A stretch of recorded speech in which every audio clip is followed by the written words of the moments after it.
Hey, what's up, y'all? This is Rodney, and I'm back, and I just wanted to come and run my mouth and talk about the mess. Let's go ahead and get into it. So, this is according to CNN.com. Excuse me. Oh, excuse me. All right. Southwest Airlines is getting rid of open seating. Southwest Airlines is shifting to assigned seats for the first time in history, a change that will allow the low fare carrier to charge a premium for some of the seats on its planes. The airline will also start offering overnight red-eye flights for the first time, which is said will improve the efficiency by increasing the use of its aircraft. Southwest said customers were clamoring for these changes. When people switched to a competitor from Southwest, the company said the number one reason the unhappy passengers cite is open seating. But the change will also help the company charge some passengers more for their tickets.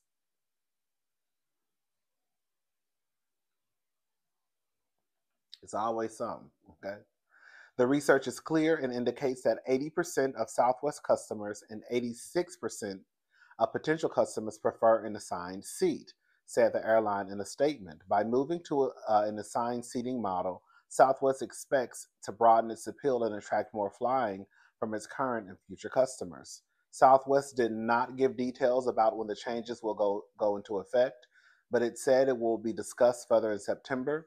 The premium seats, which will offer more legroom, will not be available until 2025, as it will require configuring its planes. Um, the airline has announced in April that it was looking at a change in its seating policy that has been in effect for its entire 50-year history. Southwest is under pressure from activist investors who have been pushing for changes in management and growth and profitability. Southwest has been known as a low cost, low fare carrier, but has been facing competition from three major carriers: American, United, and Delta. Girl, what about Spirit? Girl, they been, hold up. They ain't named Spirit. Oh, okay. Well, girl, I guess I guess they ain't one of the major carriers. uh, which get, which get much of their revenue from charging more for premium seating. It also faces growing rivalries on the other end of the spectrum.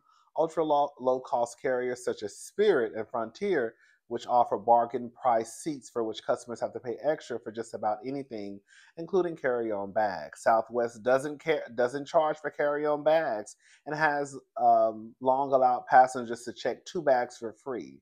The airline doesn't charge customers to change flights. Um, CEO Bob Jordan told investors Southwest has no plans, however, to start charging for the first two bags being checked. He said the lack of baggage fee is a major reason for customers choosing Southwest.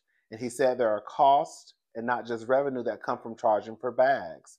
It slows the time it takes to load a plane as passengers take more time to look for space and overhead bins for carry on bags, and some bags have to be moved from the cabin to the cargo hold once there is no longer any room available in the overhead bins. Southwest has 2 to 3 times as many check bags as other airlines.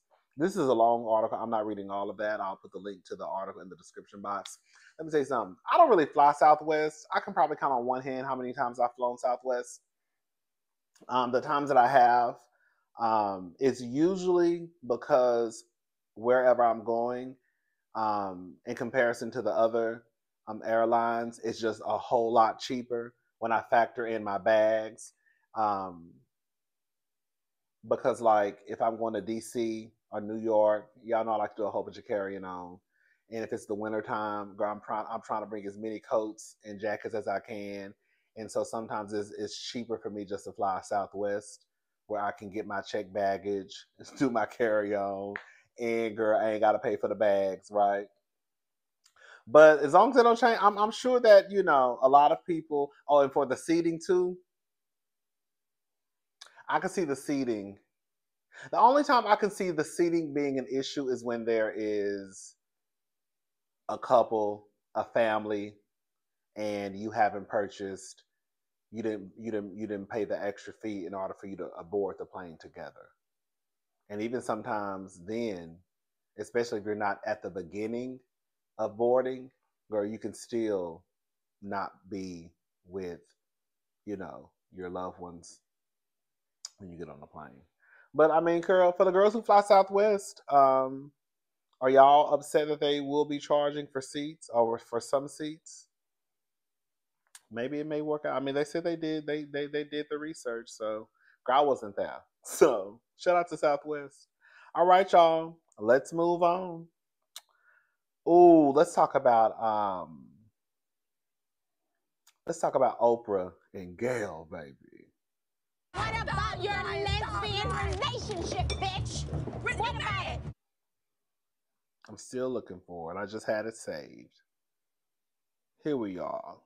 Here we go. All right. So Oprah and Gayle speak on long-standing rumor of them being in a gay relationship. If we were gay, we would just tell you. So neighbors, this has been a long time coming. Oprah and Gayle are finally addressing the rumors you've all heard about their relationship. The best friends sat down for an interview with Melinda French Gates, where they talked about their bond and how they've maintained it. At one point during the sit-down, Melinda asked how they navigate with each other in the public eye versus their private lives. Oprah makes it clear that they're pretty open and even brings up the gay rumors that they were up against for years. Let's play the audio of them talking about them being kissing lesbians. They said we was kissing lesbians, girl.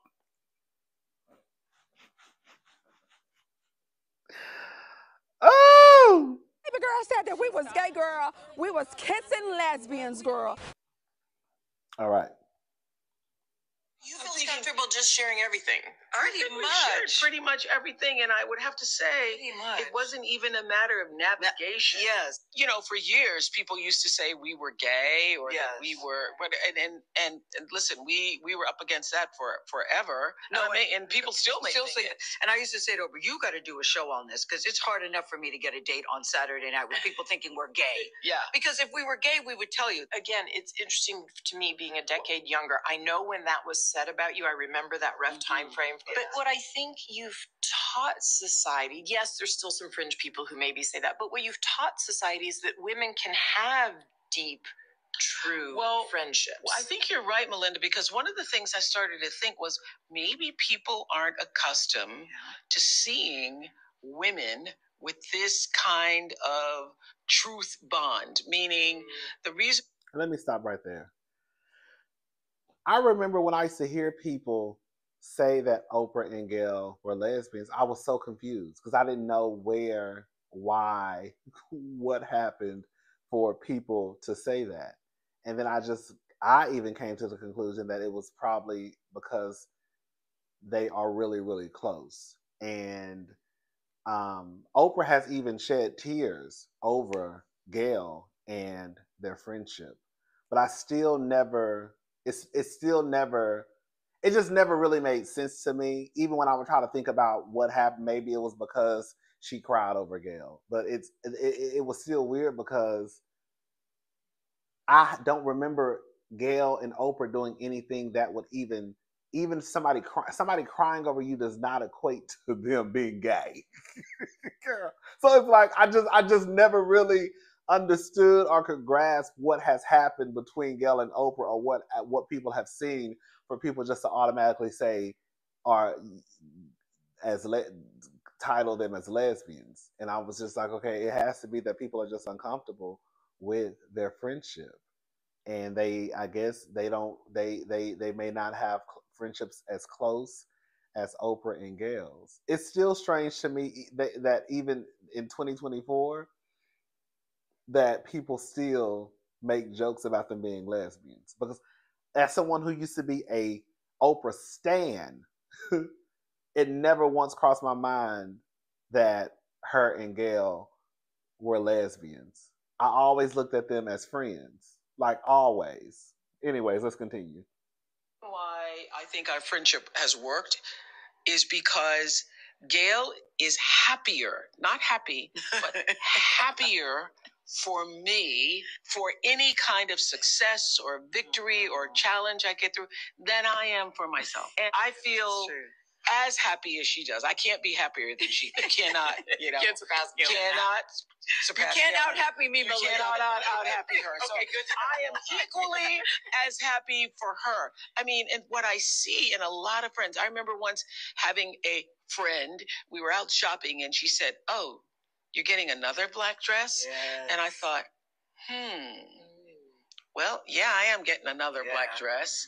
And just the tone in which it was said. So you can't really be friends with anybody who has a hint of jealousy about anything that you're doing.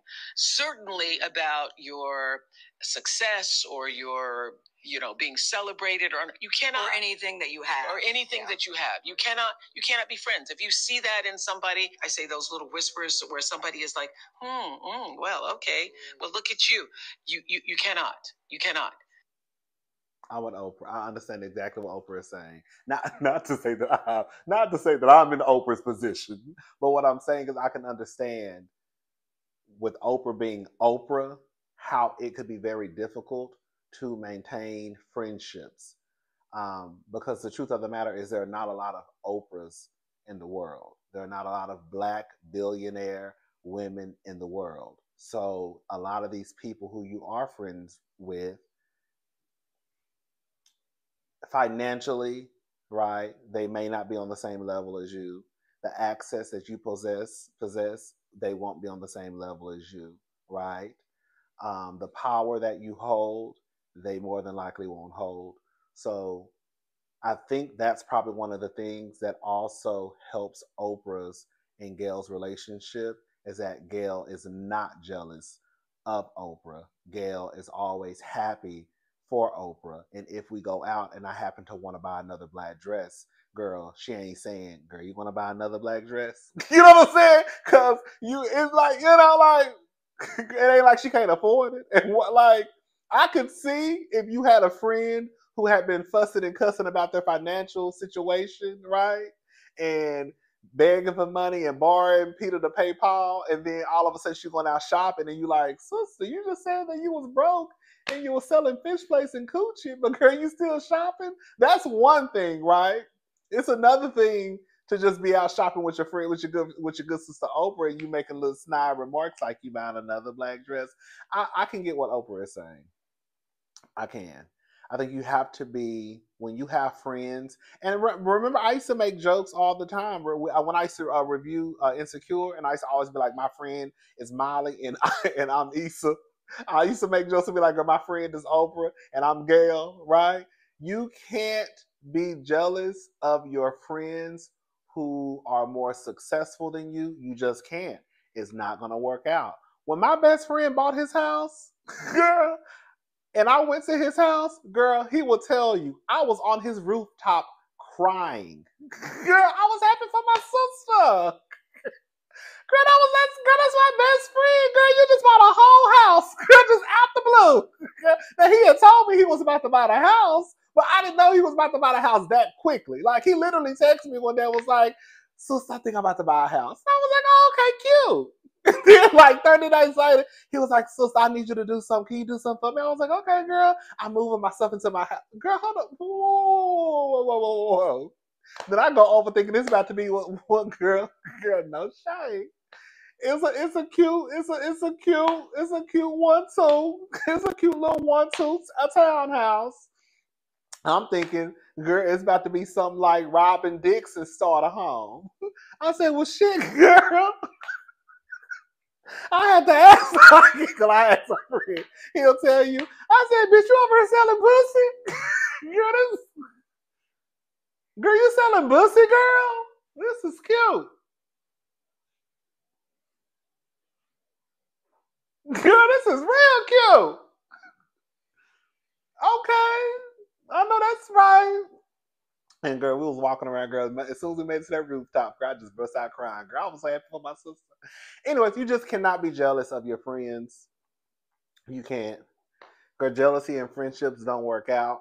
And especially when you have somebody as successful and as powerful as Oprah, girl, I'm sure those friendships are tough. So I think that's another reason why she probably gravitates to Gayle, because Gayle is probably one of the few, right, who can really celebrate her and is not jealous. I'm happier. She's happier for me than I am for myself when stuff happens to me, right? So shout out to Gayle and Oprah. I also wanted to talk about this too, about friendships. So as I was getting my stuff together for this video, I thought about 21 Savage and how I remember reading something about him not wanting to talk about his friendship with Drake. Him referring to his friendship, or if he talked about his friendship, it would be zesty. So listen to this. This is according to out.com. Patriarchy and fragile masculinity strike again, and we're honestly so exhausted. In the last few years, 21 Savage has become one of the most well-regarded hip-hop artists in the music industry. Rappers like Drake, Cardi B, and J. Cole have been singing Savage's praises for years now, which led to a collaborative album with Drake, Her Loss, released in 2022. On Monday, December the 18th, Savage was revealed as the new cover star of Rolling Stone. During his interview for The Story, Savage's right-hand woman, Boo Wop, I think that's her name, and his manager, Meezy, were present as the rapper's entourage. At one point, Boo Wop asked why male R&B singers no longer serenade women in their music. Savage replies, "Y'all bitches some hoes now. Nobody singing to y'all. Everybody want to sell ain't nobody singing. Ain't nobody to sing for." Given the topic of gender comes up naturally. Given that the topic of gender comes up naturally, Rolling Stone journalist, this girl name, this woman's name, I don't even want to try to pronounce it, takes the opportunity to ask Savage about his friendship with Drake. "I feel like describing male friendships is zesty as hell," Savage tells the writer. She takes a moment to explain that zesty can be used as a derogatory term to mean gay or feminine within this context. The Urban Dictionary description for zesty is the definition of someone that appears juicy and flamboyantly homosexual. In reaction to Savage's suggestion that describing his friendly and professional relationship with Drake could be considered zesty, she brings up the existence of unneeded parameters around men in the way we expect them to express love or care or friendship. And he says it's needed. That's what separates men from women. Savage goes on to explain why gender norms are useful, how emotions should be reserved for women, and how men should always apply logic to their conflicts. The Rolling Stone writer tries once again to suggest that all partners, regardless of gender, in a relationship can work together to balance each other out. Savage tells her in response, "I get what you're saying, but I don't agree with it." Well, I agree with most of what you're saying. I just feel like the man's supposed to be one way and the woman's supposed to be one way. And it just brought me again when I was reading the Gayle and Oprah friendship, I thought about 21 Savage and I remembered this. And I just think it's so weird that people do kind of get freaked out when you see people who may be considered too close. And then if they're too close, then it has to be that they're homosexual.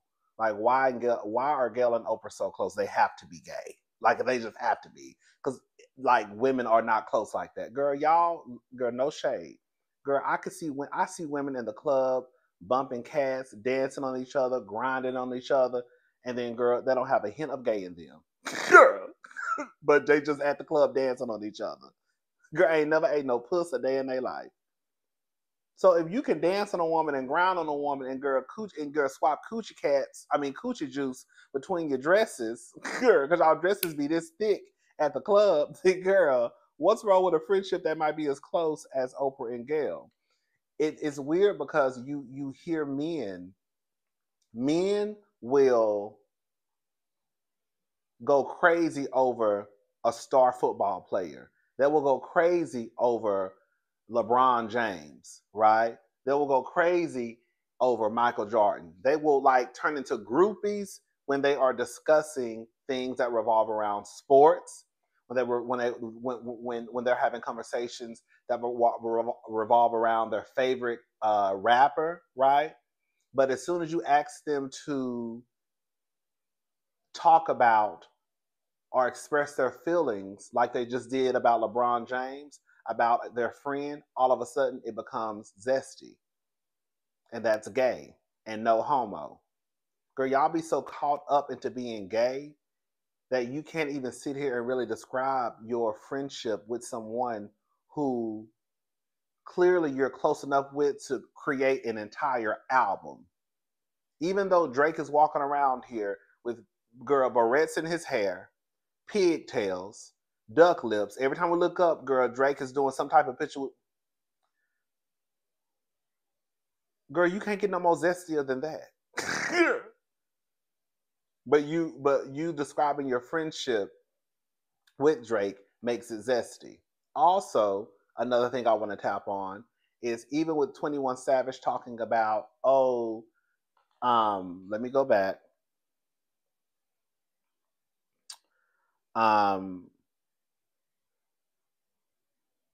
Emotion should be reserved for women and how men should always apply. But y'all don't apply logic to conflicts. Y'all don't. That's the thing. That's another lie that y'all try and push. As if the women are just emotional and men should or they do apply logic to conflict. Girl, every time we look up, girl, y'all taking somebody out. Girl, every time we look up, girl, y'all bashing somebody. Girl, y'all don't use conflict. You should, but you don't. Girl. I don't know why y'all be trying to act like the women just these emotional creatures and the niggas just walking around here applying logic to everything. You don't. You don't. You don't. Because we gonna log on to the Shade Room Neighborhood Talk tomorrow. It's gonna be some man who done punched some woman in the face, some man who done argued some woman, some man who done beat his ex-wife up and put her in the trunk, some man who done offed everybody in the house, some man who done shot the club up, some man who done drove by in a drive-by shooting. Girl, what are we talking about? What are we talking about? So yeah, I just think that it's sad that you can't be friends with people, and if you're close, then you automatically have to be gay. Or you're gay and on top of you being gay, there has to be something sexual going on. There ain't no way he crying for his best friend buying a house. He got to be in love with him. Ain't no way he crying over his best friend buying a house, girl. They have to be having sex. It ain't no way Oprah and Gayle are that close. Girl, they have to be lesbians. Girl. 21 Savage. I'm not talking about my friendship with Drake, girl. That's zesty. I bet you'll argue in a barbershop about your favorite basketball player until you turn red in the face. I bet you'll argue about your favorite rapper until you turn red in the face. But you can't describe your relationship, your personal relationship with your friends. Girl, I'm gonna need y'all to get it together. Anyways, it's gonna be what it's gonna be. It is what it is. All right, y'all, let's move on. Baby, listen to this. Rice Bowl madness. Atlanta Chipotle manager holds 29-year-old employee at gunpoint because he forgot to take out the trash before he clocked out. Neighbors, check this out. An Atlanta Chipotle worker was left running from his manager with a gun after leaving work without taking the trash out first. It ain't never that serious, y'all, okay? According to WSB-TV2, 29-year-old Quentin Collins claims it all started when he forgot to take out the trash at the Chipotle fast food restaurant in East Point's Camp Creek Marketplace. Now, hear this next part. Collins said he was in his first week of training at the restaurant and had no run-ins with his manager before that. As the Chipotle employee clocked out and made his way to catch the next MARTA bus home, the angry burrito-making manager came to him screaming about the trash like he was his mama. Now, Collins says he continued out the door to catch his bus, but his manager chased him down and gave him a nasty threat, all at gunpoint. When the manager became distracted by traffic in a nearby cop car, he got away while witnesses were left stunned.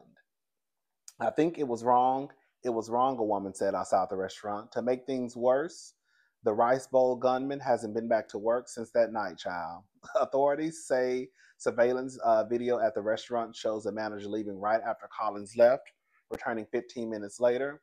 Colin hasn't been back at the Camp Creek location since the altercation, and even claims his mental is suffering. They might have to give me some medicine to help me sleep because every time I close my eyes, I'm in that moment where I'm staring at death.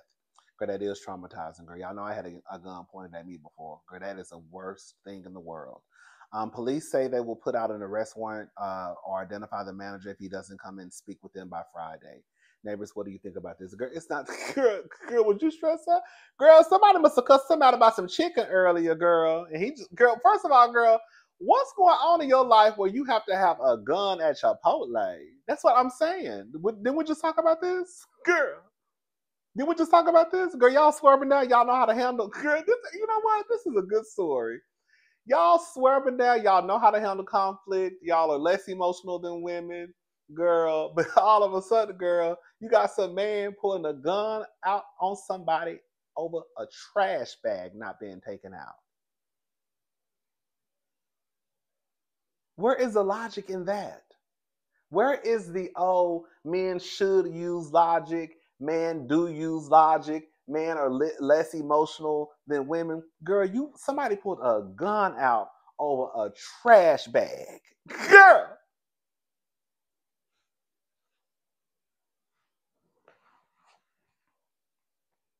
Girl, this is a mess. Yeah. Police say they will put out an arrest warrant for or identify the manager if he doesn't come in and speak. Girl, you ain't that stressed out at let me tell you something. If you are that stressed out at Chipotle, girl, you need to go see a therapist. What's going on at Chipotle, girl? To the point, one, you need to bring a gun to work. Two, you're pulling out a gun. Girl, I don't know if, girl, what Sheree said. I don't know if I go to OLG, I'm gonna get biscuits or bullets. Girl, I'm scared to go to Chipotle and ask for double meat because I don't know if I'm gonna get, girl, double meat or double all bullet in my ass. Girl, what's gonna happen, girl? Can I have a little bit more piece of chicken? Sometimes I just get double meat, girl. But sometimes you tell the girls, girl, you just give me a little bit more piece of chicken, girl. Girl, they love to play that game with that boat. Let me tell you something, Chipotle. Girl, they love to play that bullshit game. They'll give you 1/2 a scoop of meat, and then they'll put the spoon back in the chicken and then shake about 2 pieces on the bowl. Girl, that's why I say, just give me double meat. I'm not playing this game with you, cause bitch, you ain't bought nothing in Chipotle. Girl, your check is gonna be the same. Girl, do y'all know they went up on the price. Chipotle is $9. Girl, yes. Chipotle is $9 and I think 30 cents or 25 cents. I remember when Chipotle first made its way in Houston, or when I heard about Chipotle. I ain't gonna say when it first made its way down to Houston. But when I first heard about Chipotle, it was some years ago. And I remember that it was like $6 and some change, like $6.25. And then I remember they went up the price, they upped the price to like $6.75. And then I think they upped the price again. And then all of a sudden, and because I go in and out of Chipotle. Like I have these Chipotle spells where like I'll go to Chipotle for like 2 or 3 weeks straight. And then girl, I won't eat Chipotle for like a whole 9 months, right?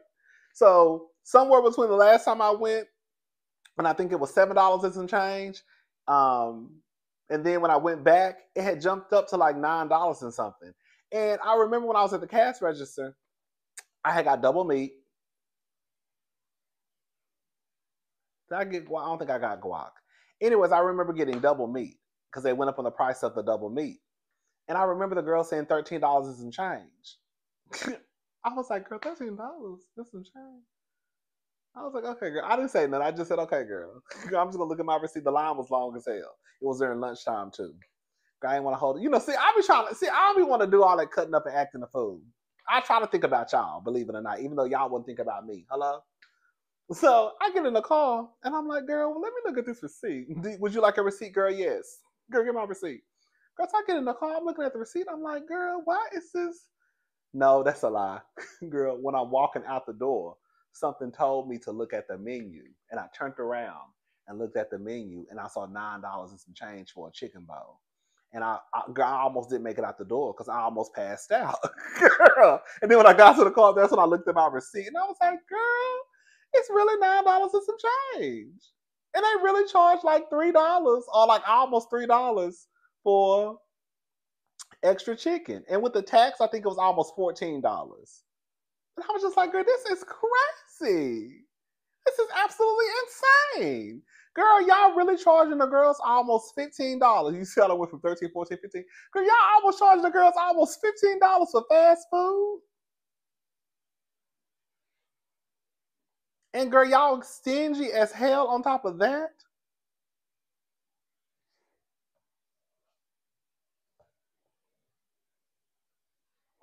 The best time to go to Chipotle, let me tell you something.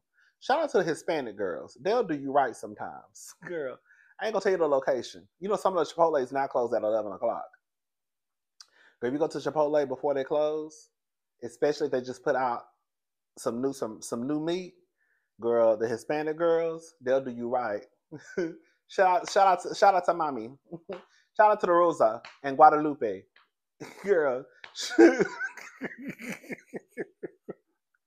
Girl, shout out to Maria. Okay? Girl, I remember one night I went, girl, it was an older lady. She had to be in her 50s. Girl, Miss Maria. I don't know if her name was Miss Maria. I'm just making up a name. Girl, Miss Maria. Girl, Miss Maria put so much meat on my burrito. Matter of fact, I was in Dallas. Girl, Miss Maria put so much meat on my burrito. I literally had to just open up the burrito and eat it like it was a bowl. That's how much, Miss Maria, that is too much. That is, I'm not going to say the location I went to in Dallas. I want to get Miss Maria fired. Girl, Miss Guadalupe, that is too much food. Girl, you can't even close that burrito, girl. But I was like, thank you. She was like, thank you. She was like, good night, Poppy. I was like, good night. Have a good night. Anyway, shout out to Chipotle. All right, y'all about to go ahead and watch an episode of SWAT. Girl, y'all know who I want to sleep with? Girl, it's that Deacon. Deacon on SWAT, the white man, that Deacon is fine as hell. Even though Deacon, girl, Deacon. We'll talk about Deacon another day, because Deacon over there, girl, trying to be a man. I'm a man. I can take care of my girl. You over there, girl, taking out loans from here. Girl, his wife trying to get a job to help pay the bills. I can take care of my family. Girl, you really can't. It's no shade. You really can't. Girl, you literally taking out loans from everywhere. Every which way that somebody would help you, let you take out a loan, you taking out a loan. You cannot take care of your family, and that's okay. Girl, that's why your wife is saying, let me get a job. But y'all so busy, girl, trying to bring, when I tell you, low-key Deacon and his wife, girl, it's a ghetto setup. Girl, they got all them children. She just had a 4th baby. Girl, roof is leaking, ain't got no money, can't get no OT because he just got hurt on the job. Can't get no OT. Girl, he done went to a pawn shop. You know, that's it. Deacon is like his ghetto boots. I said, quiet as kept is no shade. It's no shade. I'm just happy they white. Because they would have tried to put a black couple as if white people don't go through the struggle sometimes. Still, okay. Girl, Deacon, I forgot his wife's name. Annie. Girl, Annie, over that girl, every time we look up, girl, Annie and Deacon having another baby. Girl, this is baby number 4. Roof leaking, about to cave in. Girl, the daughter had a hole in her heart. He had to pay $11,000 for the insurance company to get that for them to do the surgery. While he trying to get the money to do the surgery, he got injured on the job. Then he had to wait like 3 months in order to go back to the field. And because he can't get overtime now, it's taking a hit on the bills. His wife wants to get a job, but he doesn't want the wife to get a job because, girl, he a man and he can take care of his family. But, girl, he's literally taking loans from everybody. Even his friend, I forgot the white man name, let him borrow $16,000. Deacon, you need to let it go. Girl, your pride and your ego is going to have your family living under a fucking bridge.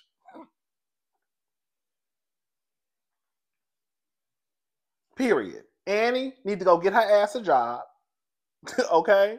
Whether it's a stay-at-home job Whether it's her babysitting some of the kids in the neighborhood, but girl, she need to bring. She got to bring a couple of dollars. She trying.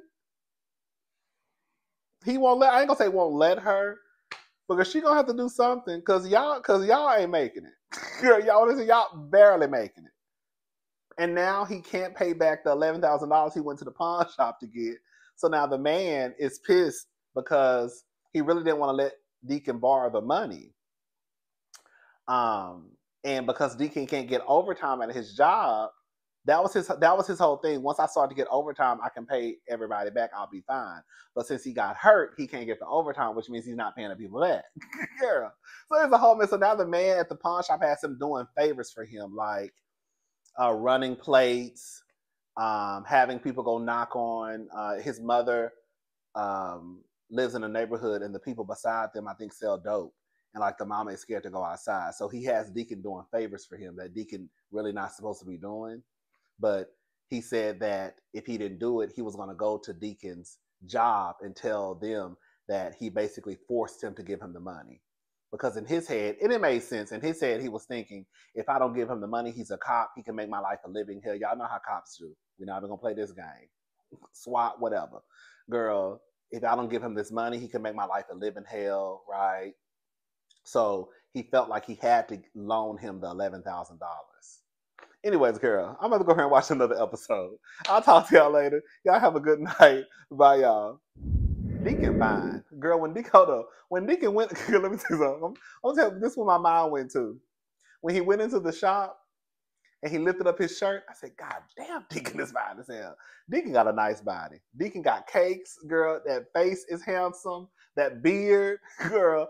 I'd probably take Deacon over Shamal. That's how fine Deacon is to me. I would probably take Deacon over Shamal. Deacon is fine. But when he lifted up that shirt, girl, no shame.